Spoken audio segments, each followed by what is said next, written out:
Hello everyone, RayKarai52 here, and welcome to episode 2 of Games of 2012, where I look at games that will be coming out in the year of 2012 and tell you a little bit about the interesting ones, well, ones that I find interesting at least anyway.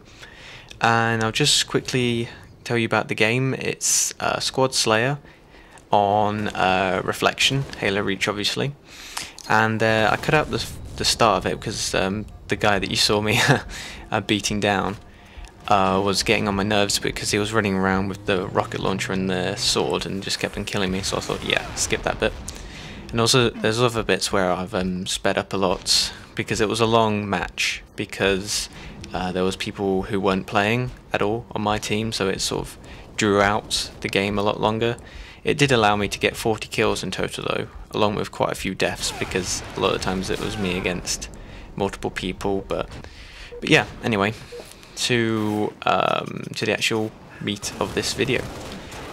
So the game that I think I'll be talking about today is Devil May Cry 5, and let me just start off by saying that I know that a lot of people aren't really liking the fact that Capcom and Team Ninja are rebooting it, but I like it and then I don't like it. It's sort of a love-hate situation, because I love Devil May Cry and I've been playing it all the way since the very first one, which was just mind-blowing to me at that day and age.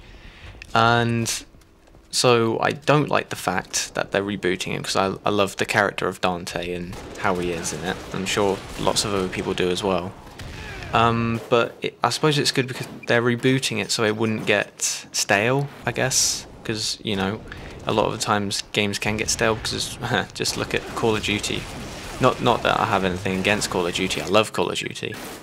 And I'll be getting Modern Warfare 3, which I've been saying in every one of my videos, but I will get it over Christmas, which Christmas is fast approaching.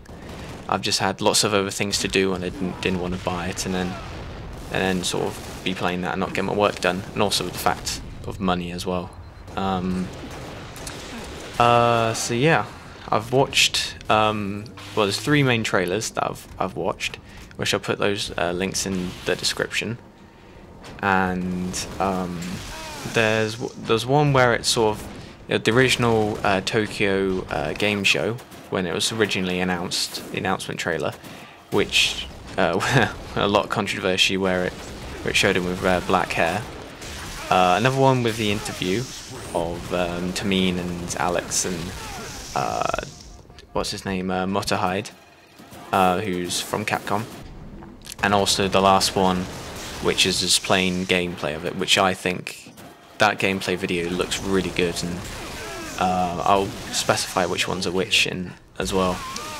So in the interview, Tamine was talking that there's 3 forms that you can go into with Dante, as opposed to 2, which used to be was the human version and Devil Trigger, but now they've got normal version, I guess, the Angel Trigger, I guess, and the Demon Trigger.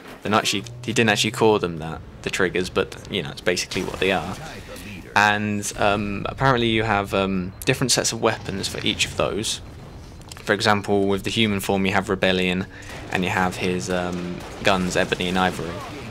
And you have various different weapons for Angel and Demon form. I don't know what they are, because they haven't really gone to specifics of, you know, what they're called and that lot. But I think that's a really interesting idea, because they've also said it's going to be very heavily platform based. There's going to be lots of puzzles and that sort of thing, where you're going to have to use all 3 forms of Dante in order to progress past certain parts, which they haven't really done in previous games. They've done it a little bit here and there, but not really anything as much as they're saying that they will do in this one, which again is really good in my opinion. And also the weapons have multiple versions of them as well. I don't know what that is, because they haven't said anything about them. So it's just up to your imagination what that could be.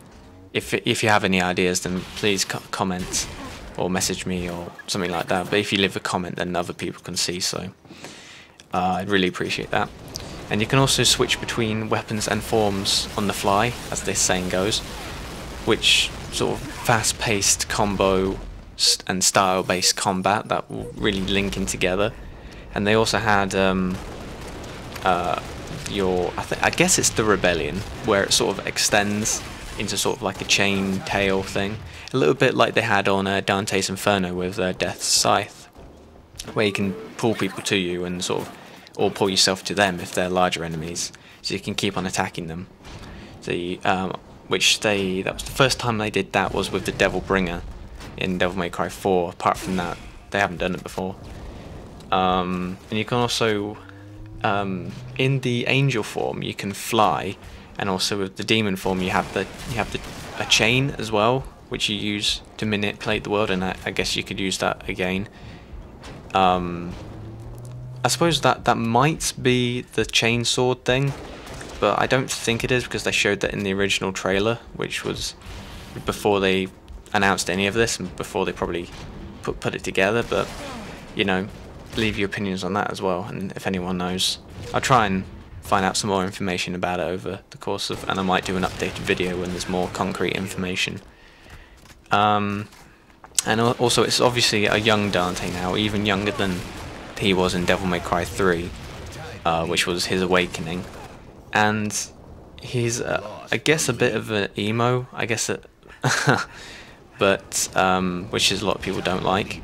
And he's angry that he's sort of pissed off, I guess, because the demons have been manipulating his life or something, making it hell. Excuse the pun. But that's what Tamim was saying. He was the lead designer from Team Ninja. That's what he was saying about that, and sort of affecting his life as he was growing up. And the fact that Capcom have said multiple times that it's not, Team Ninja aren't at the forefront of it. Well, they are at the forefront, but Capcom has got sort of the passenger seat, sort of making sure they don't go off track, and that keeps sort of the style of the game, of the gaming franchise, which is really good, because a lot of people, including me, were worried about that it would just go completely off the rails and, you know, be completely different to any Devil May Cry that was done before that. 30 seconds. Which I can't think of any games at the moment that would fall under that category, but that's something that I was worried about. So yeah, it does look really good, to be honest. I mean, I don't mind too much that he's completely different to how he has been before. That he's skinny now and he's got black hair and he's a bit of an emo. It's something different to look forward to. And so yeah, that's the end of the gameplay. And I have to say a big thank you again to watching all the way through. And if you haven't already, watch my previous two videos. The previous one, I'm talking about Darksiders 2. The next one, I'll be talking about another game coming out in 2012. Not sure which one yet. It'll either be Metal Gear Solid or Alan Wake, i.e. the American Nightmare, which is coming out to XBLA. But I'll probably also talk a bit about Alan Wake anyway as a review. So yeah, again, thanks for watching, have a good day, and I'll see you guys next time. Later.